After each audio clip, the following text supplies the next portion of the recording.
اینا الان غذاهاشونه. این دوتا، این یه گوشه ایه، این الان غذا خشکه.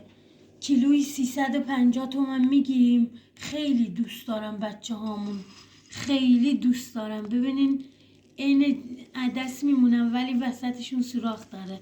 خیلی خوشمزن، همشون دوست دارن. این یکی غذا هویجیه.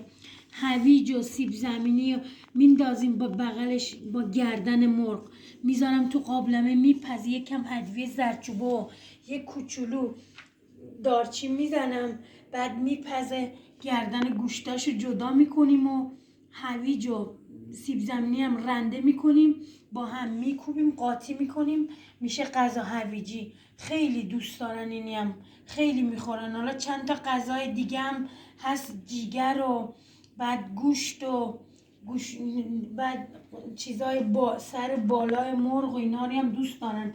از اینا هم بهشون میدیم. الان فعلا اونا رو تموم کردیم. زندگی این توی خونه خیلی سخته، چون 20 تا گربه داریم تو خونه. گربه‌مون پاستیل خانم سالی 3 بار میزایه، الان 4 بار زایده تا حالا. هر دفعه هم 4 تا بچه میاره، هر سری 3 تا پسر و یه دونه دختر. الان فقط 12 تا بچه داره بجز خودش، با خودش میشه 13 تا. یه دونه هلو داریم 14 تا، یه دونه باز دوباره یه دونه نبات داریم 15 تا، یه دونه دیگه چیز داریم فندق داریم 16 تا. یه 3-4 تا هم دم درمون گربه های بیرون غذا میدیم. 3-4 تا دم در سمت کوچه‌مون هستن، همیشه دم درمونن. خیلی گربه هامونو دوست دارم، ولی زندگی هم توی خونه واسه من و بچه هم خیلی سخت شده. من 3 تا دختر دارم، بچه هم مدرسه ای هن. واقعا سخته، اینقدر موهاشون میریزه رو فرشا، رو لباساشون. همیشه چسب باید بگیریم، با چسب شیشه‌ای لباساشون رو موگیری کنم، لباس بچه هامو. خیلی سخت زندگی با این گربه هامون، ولی هیچ وقت نمیتونم من بیرونشون کنم چون دوستشون دارم. الان 7-8 تاشون، الان یه 3-4 تاشون بیرونن رفتن تو حیاط، یه 4-5 تاشون هم تو اتاق خوابن. انشالله بعدا اونا رو هم نشونتون میدم. اینا خیلی نازن. این دوتاشون الان آبجی هن. یکیشون 4 ماهشونه، این یکی که خودش لیس میزنه این 7 ماهشه. اینا دوتاشون آبجی هن، ولی بقیهشون داداشن. الان 2 تا دختر داره چیز پاستیل خانوم. این الان 7 ماهشه، میره تو 8 ماه. اسمش هم نارگیل خوشگل. این یکی هم طلا کوچولومونه، اینم 4 ماهشه. اینم خیلی نازه، اینقدر شیطونه. ماشاءالله غذاشو خوب میخوره، همه چی دوست داره. منم واقعا سخته، هم تهیه غذاشون واسمون سخته.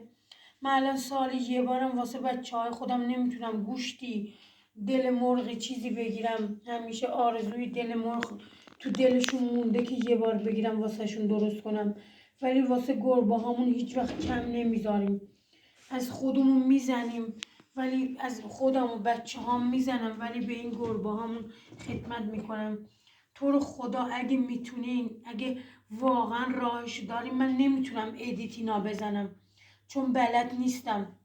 میگن اگه ادیت نزنی، این فیلم ها رو درست نکنی، نگاه نمیکنن، نمیبینن. ولی من واقعا نمیدونم، این چیزها رو بلد نیستم. هزینه‌شی هم ندارم کلاس را شرکت کنم و یاد بگیرم. من همینجوری ساده فیلم میگیرم. اگه دوست داشتین لایک کنین، بچه های منو، خونه زندگی منو خودتون دارین میبینین. دوست دارم حداقل لایک کنین، ویومون بره بالا، برنامه بهمون پول بده، حداقل بتونیم یه خونه بتونیم اجاره کنیم که اینا واسه گربه هامون باشه. اینجا خونم خیلی کوچیکه، 50-60 متر بیشتر خونم نیست.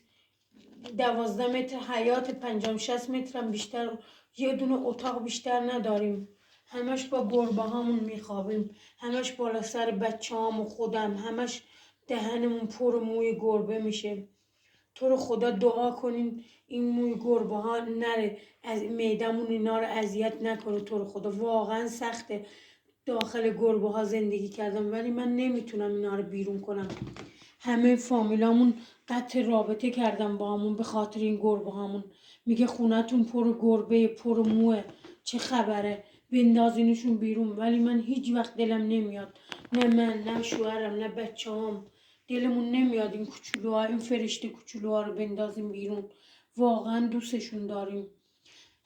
اگه دوست داشتین حمایتمون کنیم، بتونیم ما حداقل یه خونه اجاره کنیم، نمیگم بخریم، حداقل یه خونه اجاره کنیم که بتونیم اونجا زندگی کنیم.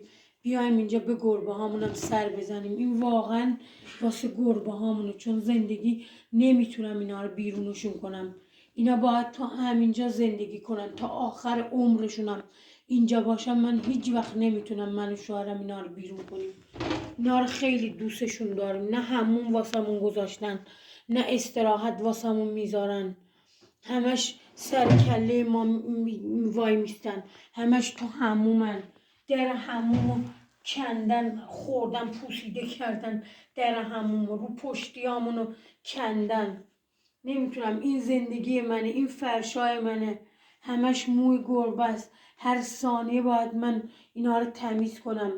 هر روز غذا هویجی گردن میگیرم و غذا هویجی براشون آماده میکنم. اونقدر کار دارم که به هیچ جای نمیرسم سر کار برم حداقل یه پولی بگیرم. هیچ وقت هیچ جا نمیتونم برم، چون واقعا این گربه ها کار میبره. یکی دو نفر باید باشه که به اینا رسیدگی کنه. واقعا از صبح که بلند میشم همش با این گربه هام. ممنونم ازتون که گوش کردیم به چیز من، درد دلای من. ممنونم. خواهش میکنم اگه میتونین، اگه راه داره حمایتم کنین تا بتونیم یه زندگی، حداقل یه خونه بتونیم اجاره کنیم، اینو بذاریم واسه گربه هامون. ممنونم از حمایتتون.